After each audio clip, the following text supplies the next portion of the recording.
नमस्कार, मैं हूं अक्षय आनंद। आप livecities.in देख रहे हैं। लाइव सिटीज आपके प्यार और आशीर्वाद से बिहार का नंबर 1 यूट्यूब चैनल बन चुका है। आज हम बात करेंगे महागठबंधन में सीट शेयरिंग की। इस पर तो हम पहले भी बात कर चुके हैं। खास तौर पर कांग्रेस की बात करेंगे। कांग्रेस को सीट शेयरिंग को लेकर कोई जल्दी नहीं है। कारण क्या है? भाजपा टेंशन में है उस कारण से, और इसी को लेकर जो गहमा गहमी है राजनीति में भीतर ही भीतर, वो बनी हुई है। इन तमाम विषयों पे आज हम बिहार की बात में करेंगे बात। आप बने रहिए लाइव सीरीज के साथ। दरअसल महागठबंधन में सीट शेयरिंग को लेकर जुगत तो जारी है, जारी होनी भी चाहिए, क्योंकि 3 महीने का वक्त लगभग लोकसभा चुनाव को बचा है। लेकिन आज क्या हुआ? लालू प्रसाद यादव की जमानत याचिका खारिज हो गई। अब वो प्लानर सक्रिय रूप से तो शामिल नहीं हो पाएगा जिसे फाइनलाइज करना था। महागठबंधन अभी तक तो खूब कह रही थी कि 14 जनवरी को दही चूड़ा खाकर ऐलान कर देंगे, लेकिन अब जब प्लानर मिसिंग है तब क्या? राजद, रालोसपा, हम और मुकेश सहनी की वीआईपी पार्टी बेशक जल्दी में होंगी। कई सारी पार्टियां तो महागठबंधन से पहली बार लोकसभा चुनाव लड़ रही हैं। पिछले बार राजद थी तो 27 सीटों पर लड़ा था। इस बार पार्टियां ज्यादा हैं, सीटें कम होंगी। कांग्रेस भी 12 पर लड़ी थी। 1 पर लड़े थे एनसीपी से तारिक अनवर कांग्रेस में है और पार्टियां जुड़ी हैं। कांग्रेस को क्यों नहीं जल्दी है कि जल्दी से सीट बंटवारा हो? कांग्रेस का जो शीर्ष नेतृत्व है वो तैयारियों में लगा है। क्षेत्र में भ्रमण कर रहे हैं, जनसभाएं हो रही हैं, मीटिंग्स हो रही हैं। रिक्वेस्ट किया जा रहा है किस बात का? 3 फरवरी को राहुल गांधी पटना आ रहे हैं। उस रैली को सफल बनाने का दारोमदार बिहार कांग्रेस के कंधे पर है। जाहिर सी बात है कि महागठबंधन जब एक साथ चुनाव में उतर रहा है तो इस रैली में महागठबंधन को एकता दिखानी भी पड़ेगी, क्योंकि वहीं से आगाज होगा 2019 के रण का। और राहुल गांधी पटना में होंगे तो जाहिर सी बात है कि महागठबंधन का मंच खूब सजेगा। अब जब जनता की भीड़ जुटानी है, क्योंकि रैली को सफल दिखाना है, तो भाई 12 या उससे कम सीटों पर तो नहीं ना कर सकते। बस बात 12 सीटों से लोग आए भी तो कितने होंगे? सीट बंटवारा हो गया तो कांग्रेस के जो मुख्य वोटर्स हैं, जो कांग्रेस से जुड़े मुख्य लोग हैं, वो आएंगे। जिन्हें संसदीय की टिकट मिलेगी वो अपने समर्थकों को लेकर आएंगे। गांधी मैदान बहुत बड़ा है, 1/4 भी नहीं भरेगा। तभी तो कांग्रेस चाह रही है कि रुक जाइए, 40 सीटों के प्रत्याशियों को अपना दम दिखाने दीजिए, फिर जो काबिल लगा दे देंगे सीटें। पिछली बार 12 सीटों पर लड़ी थी कांग्रेस, राजद 27 पर लड़ी थी, 1 पर लड़ी थी एनसीपी। इस बार पार्टियां ज्यादा हैं तो कुछ कम बेसी तो होगा, लेकिन कांग्रेस थोड़ी तो अड़ी है क्योंकि डिमांड में चल रही है। कैसे वो भी हम आपको बताएंगे, लेकिन जल्दबाजी नहीं कर रही है। 3 फरवरी को की रैली को सफल बनाना महागठबंधन के कंधों पर एक अहम जिम्मेदारी है। जो कांग्रेस के मुख्य नेता हैं मदन मोहन झा, अखिलेश प्रसाद सिंह, कौकब कादरी और जो तमाम नेता हैं, वो जगह जगह जाकर लोगों से मिल रहे हैं, आग्रह कर रहे हैं कि आप आइए, पटना पहुंचिए, गाड़ियों का इंतजाम करने में लगे हैं। अखिलेश प्रसाद सिंह कह रहे थे कि अरे लोग तो बहुत है, गाड़ी का इंतजाम नहीं हो पा रहा है कि आए कैसे। भाई रैलियों में तो लोग भी जो परेशान हताश होते हैं वही पहुंचते हैं ना। सरकार से उम्मीद लगाई होती है उन्होंने, तो उनको लाने ले जाने का तो इंतजाम करना होगा। एक वक्त का खाना भी खिलाना जरूरी है जब आए हैं इतनी दूर से। तो कांग्रेस इस इंतजाम में लगा है। 3 फरवरी से पहले कोई जल्दी नहीं है। इसमें जो पहलवान हैं उनके शक्ति का भी परीक्षण हो जाएगा कि भाई कितनी संख्या, कितने लोग। गांधी मैदान को आधा भी भर दिया तो दिखाएंगे ना कितने लोग आए थे। और कहीं पूरा महागठबंधन अपने जोश और ताकत को जुटा कर लग गया तो हो सकता है कि गांधी मैदान भी भर जाए। यहीं से डिसाइड होगा कि 2019 में माहौल किसके पक्ष में है। 40 सीटें हैं बिहार की, जिसके तरफ की हवा बहेगी फर्क तो पड़ेगा। और बिहार से ही गुजर कर तो वो बड़े बड़े नेता संसद भी और उन गद्दियों पर भी पहुंचते हैं। आप मंत्रिमंडल उठाकर देख लीजिए, कितने सारे चेहरे हैं। तो इफेक्ट पड़ता है। गांधी मैदान को ऐतिहासिक इसीलिए थोड़ी ना नहीं कहा जाता है, कई सारी ऐतिहासिक घटनाओं को रजिस्टर किए है और एक के बाद एक खुद को इतिहास में दर्ज भी कर रहा है। कई सारी रैलियां देख चुका है और एक बार फिर से 3 फरवरी का दिन तय हुआ है जब एक और ऐतिहासिक नज़ारा देखने को मिलेगा। हमने कहा कि कांग्रेस डिमांड में है, सीटों को लेकर तो खींचतान होगी ही। अब देखिए ना, बाहुबली अनंत सिंह भी चाह रहे हैं कि कांग्रेस से ही टिकट मिल जाए।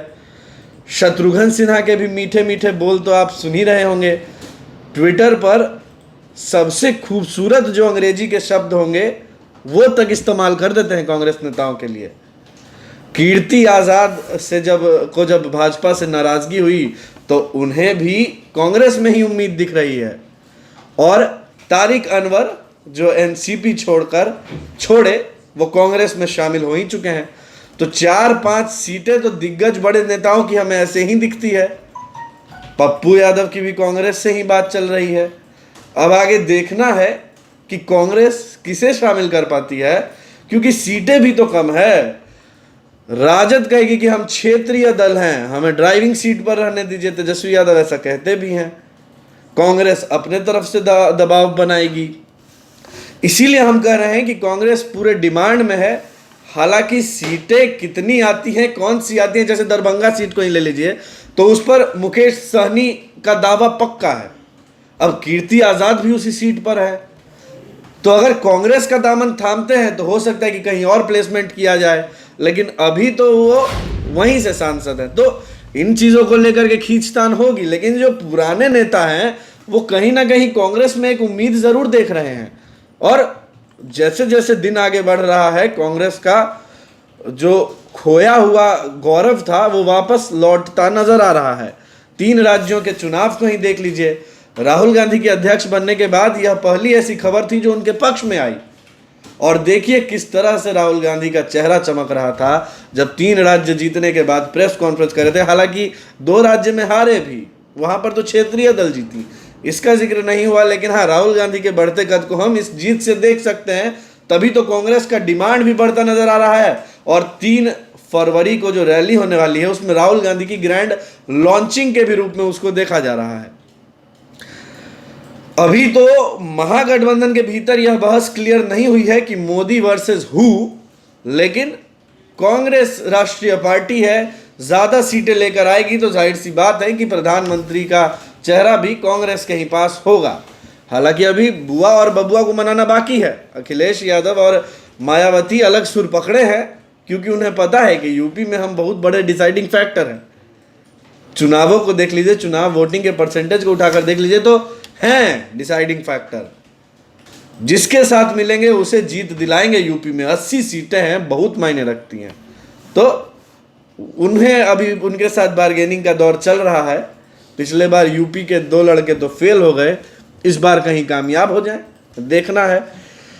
कांग्रेस डिमांड में चल रही है। अब देखिए, जब प्रदेश कार्यकारिणी का गठन हुआ कांग्रेस में, तो जो उसके खोए हुए वोटर्स थे, फॉरवर्ड वोटर्स, सवर्ण वोटर्स, उन्हें फिर से साधती नजर आई। अध्यक्ष बने मदन मोहन झा, चुनाव प्रचार समिति का अध्यक्ष अखिलेश प्रसाद सिंह को बनाया गया। तो एक बार फिर से अपने सवर्ण वोटर्स को कांग्रेस साधने में लगी है। मुस्लिम्स वैसे भी साथ थे और कुछ और आ रहे हैं, प्रचार प्रसार जारी है, जोड़ने का प्रयास कर रहे हैं। भाजपा को इसी बात का टेंशन है। सवर्णों की पार्टी कहे जाने वाली भाजपा जब लोकसभा में SC एट्रॉसिटी बिल एक बार फिर से लेकर आई, यानी कि सुप्रीम कोर्ट ने जिसे खारिज किया था उसे वापस उन बातों को लेकर आई, तो आरोप लगने लगे, सवर्ण वोटर्स छिटकने लगे। और अब देखिए ना, चुनाव से आने पहले 10% गरीब सवर्णों को आरक्षण का दाव फेंक दिया गया है। लेकिन कांग्रेस इस बीच अपना काम कर चुकी है। कितने वोटर्स किसके साथ जाते हैं सवर्ण के, वो तो आगे चुनाव के मतदान से परसेंटेज से पता चल जाएगा। हालांकि जो बाकी है वो जातिगत जनगणना होनी है, इसकी भी मांग चल रही है, यह भी ज़रूरी है, हो जाएगा। लेकिन जो माहौल है वो तो भांपा जा सकता है, भांप लिया जाएगा। भाजपा को इसी बात की टेंशन है और कांग्रेस इन सवर्ण कैंडिडेट्स पर खूब भरोसा जताए है। पिछले बार के चुनावों में तो महागठबंधन से बस एक ही कैंडिडेट सवर्ण समुदाय का चुनाव लड़ा था, लेकिन इस बार हालात अलग हैं। साधने की कोशिश पूरी तरह से की जा रही है, उन्हें मजबूती दी जा रही है और भाजपा से को इसी बात से टेंशन हो गई है। भाजपा भी अपने कैंडिडेट्स तय कर रहा है और जातिगत समीकरण को किस तरह से ध्यान में रखा जाता है यह तो आप उत्तर प्रदेश में देख सकते हैं। सीएम और 2 डिप्टी सीएम किस तरह से बनाए गए कि कोई भी उदास ना हो, कोई भी दुखी ना हो।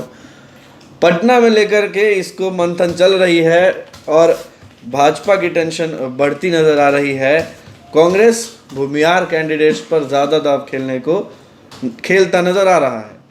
हालांकि मदन मोहन झा खुद मैथिल ब्राह्मण है और एक ब्राह्मण को भी लोकसभा चुनाव में उतारने की बात कांग्रेस के भीतर चल रही है, वहां भी बैलेंस बनाए रखना है। और अखिलेश प्रसाद सिंह जो भूमिहार समुदाय से आते हैं वह भी मोतिहारी सीट पर अपने किसी करीबी को लड़ाने की तैयारी में लगे हैं।